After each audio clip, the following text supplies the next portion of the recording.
off the air, we're going to have to get all the details. I was going to say, we're not chicks, man. We don't need details. You banged, we know what's involved. Yeah. Good shit, brother. Good shit. Happy for you, man. Everybody needs a little bit of loving, man. Just saying. It's nothing like having Mother's Day love on Mother's Day, huh? And my homegirl's not even a mom, but she still got some loving yesterday. Just saying. I think that's what fucking threw my leg in overload. I'm not even gonna fucking lie. I think that's what threw my leg in overload. I just ain't fucking told her yet. Because, it fucked her up too, because she left the house and got into a fucking car wreck. Ran into a back of an ambulance out of all fucking things. So it's like, well, at least you don't have to call one now. Right. So it's like the power just went out, throughout the country a little bit and really, really messed with some people's heads. So what we got going on this week? There's a lot of stuff. We got the playoffs. We got the Rockets and the Golden State Warriors starting tonight.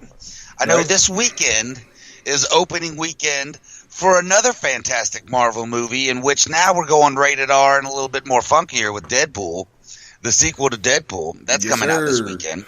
Yes, sir. So, and then I feel like there's something else that we're missing. What else we got going on? We got Memorial Day coming up next week. Next 2 weeks from now? Yep. Sure enough. Hold on, I'll give you the specific date. Veterans Day. They moved Veterans. Yep, sure is. Sure is. They moved Veterans Day this year. Did you know that? What the fuck are they doing that for? I don't know. In Veterans Day actually has 2 days this year. The 11th and 12th of November. Like, Veterans Day is on the 11th, but it's observed on the 12th. How fucked up is that? I'm just saying. I observe myself as a veteran every day. I do too. But I think that's for like the freedom fighters and all that shit to get off work. Yeah, the government jobs. But anyway, yeah, it got moved this year. And I was like, the fuck? You were telling me something about a royal wedding? What's that about? Yeah, so like the princess and shit, or soon to be princess and the prince is getting married in the States. They're not doing it in London. They're doing it here.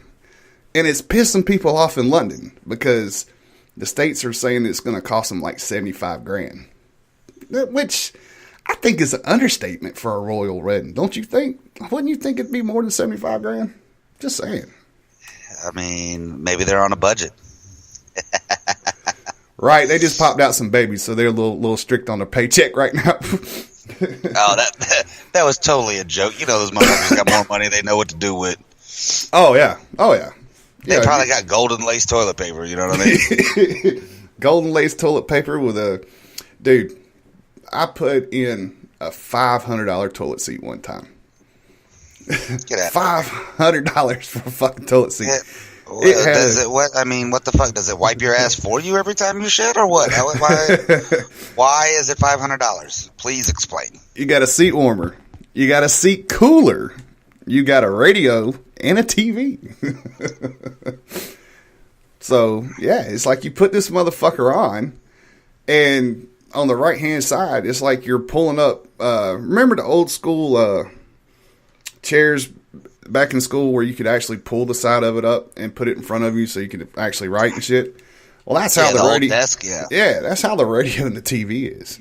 You just pull it up. You're sitting there watching the game. It's like a man seat. That's what you got a smartphone for. Hey man, this was. That's like the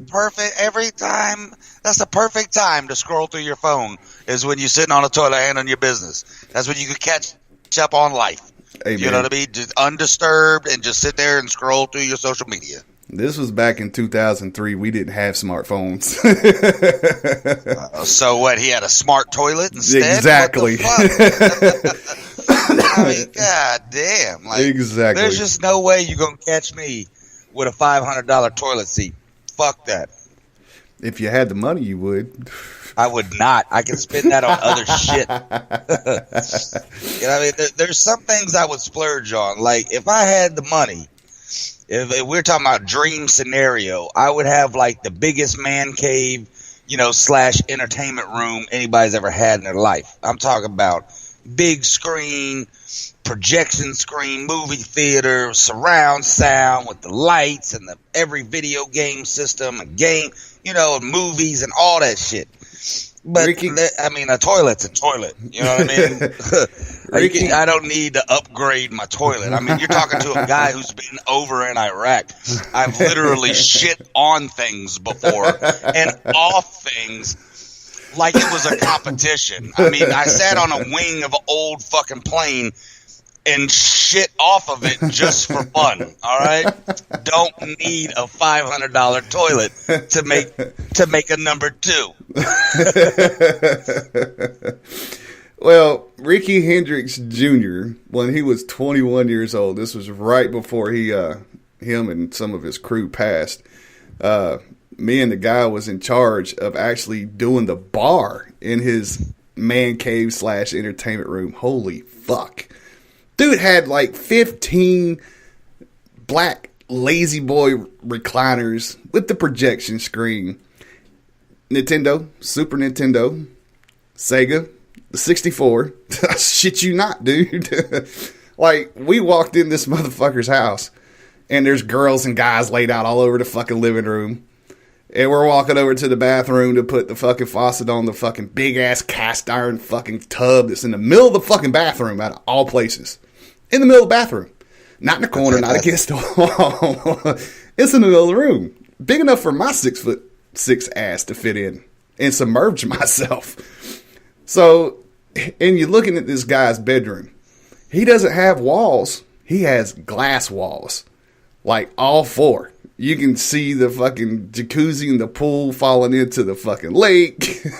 You can see through the living room to watch the big screen TV. I'm just like, Jesus, I'm sitting here at 23. This motherfucker's 21, living it up because daddy had money and he's racing a fucking car.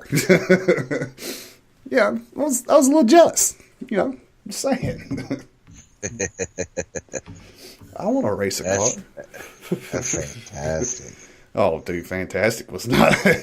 Jesus. That's I hate little ass fucking tubs. I'm sorry. I'm a grown man, but I enjoy bathtubs. It's just relaxing. It's soothing. I'm a hot tub fan as well. So every time I go to the gym, I always got to make sure I sit in the sauna and hot tub afterwards. It's just something about it. The heat, it relaxes me. I love it. So when you get these little ass, like you go to a hotel room where there's this little bullshit ass tubs, like what the fuck am I supposed to do with this? You know what I mean? Like, do you not see that I'm over the weight limit here? You know what I mean? Like, I need a bigger tub. Yeah, that's where you get the room that's got the hot tub in the bedroom. Look, I'm not trying to get the fornication suite. All right, you understand? That's way too much more money. Yeah. All right, when you travel and you balling on a budget, you want to spend money on other things. All right, I'm not trying to see it's the same concept as the toilet. I'm just saying that the fucking hotel chains are cheap and they need to have big ass fucking tubs. All right. Speaking of fornication in a jacuzzi tub, I mean, I actually thought about that back in the day because me and my first wife, that was part of our fucking honeymoon, and I was like. I looked there, I was like, so how many people did you think had sex in this tub? She just looked at me, she was like, yep, that's not happening now. I was like, well, we got to bed. Hopefully it's brand new sheets. As men, we do a good job of fucking up romantic scenarios, don't we? There's been plenty of times where we put foot to mouth and then no action as a repercussion of our ignorance. I was 21. I didn't know fucking any better. I was just trying to be funny. Isn't that, it's hilarious to me that you say that because that's like a common denominator for veterans. Like most of us, you're talking about, oh, my first marriage, right? My first wife. And then you say what age you are. And typically that's like across the board. I've been married as well. And I got married at 20 years old. And she is also an ex-wife. Go figure, right? Because we have this image in this picture of like, okay, I'm in the military. I went to war. I'm a grown-ass man. I can handle my business. So now you have this vision of wanting to have the white picket fence and the house and the wife and the kids and all that shit like that. And no one sat down and explained to you what all that really means. Right. And it wasn't government issued, so we're confused, right? Because we ain't got no direction or purpose about why what am I supposed to do with a wife? Do I give her a PMCS? I don't even know how to exchange this. What's going on? So after a couple of years of trying and trial and error, you realize I am probably going to be a lot happier without this woman, and cut it out. And then that's where we all end up, and that's 85-90% of the stories that I hear every time they come back. Or and get married and start families, and then realize that was a bad idea because they're way too young and they want to explore life still. Oh yeah. See, I didn't go in the military when I was supposed to at 18. My first wife stopped me from doing that, so I didn't have that problem. But I still feel in that category. Oh shit! It's what we want, man. And I see a lot of veterans trying to give all these girls everything that they want and shit like that, trying to impress them. Oh, I got a big job. I'm a big man. I got that big paycheck. And then you fucking broke before fucking a week's over with because you're trying to get a piece of ass. Even Where's Waldo with a fucking uniform can get a piece of ass as long as it's on the red light district. But, But yeah, man. I mean, I did tell. You want to know? Go ahead. I'm sorry, brother. I did tell my second wife though. I was like, yeah, I'm gonna. I did pull out the PMCS card. I was like, I'm gonna PMCS you tonight. She's like, what the fuck is that? I was like, you'll see. I said we used to have all call sign. I'd call her Household 6. Or Kitchen 6. Kitchen 6, get in there and make me a fucking hot dog. Yeah, I'm low on rations. I need it ASAP. All right, 2 clicks, I'm out. Right. They wouldn't understand, but I mean, it is what it is, dude. It's living and learning. This is why we go back and say, in school there should be certain classes that are always, how they have like home ec where you learn how to cook and shit, and they have all these other different classes, like auto tech and all that shit where you get all these skills. Well, where's the fucking classes for life skills? Why am I sitting here in science and math class learning about formulas in which I'm never going to use in my life? Because listen up, teachers. I'm in my mid-30s now. I've had a bunch of different jobs. I've lived in a bunch of different places, and I've talked to a whole bunch of different people. And not once have I ever struck a conversation where somebody needed to know what's a squared plus b squared minus c squared over the top with a square root of go fuck yourself. All right? I've never needed to know that in my life. Unless you have a job specific that needs those math formulas, go fuck yourself. All right? But where's the classes on how to learn how to live? All right? How to maintain a fucking a bank account, relationship skills, how to be a father, how to do a mortgage, how to fucking set up shit, how to get your credit better. Where are they learning that in school? Because now you end up in your 20s fucked. All right? What the hell is this? What? I mean, what? I can't get approved for this? I can't do this? And then, God forbid, you get married and then shit goes downhill and you get divorced. Then she jacks you for everything because somebody told her and didn't tell you. You know what I mean? So now you got child support, you got debt, you got a fucking foreclosure on your fucking, you got all this credit problems, and now you're sitting here trying to fucking scratch your head at 30 years old like, what the fuck just happened to my life? Right. Where's the classes for that? I'm just asking. I think there was one class that dealt with life skills, but it was only the females that took it. At least in my school it was. And that was carrying either a fucking egg around or a fake baby.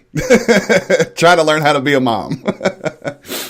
That's the only life skills class we had, unless you was on the rodeo team and learning how to milk a cow. Just saying. Yes. And that's not even a life skill. Only if you live in specific areas. Hey man, it's the South, homie. It's the South.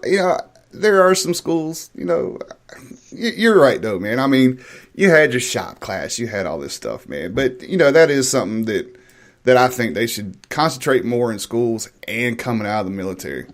You know, they don't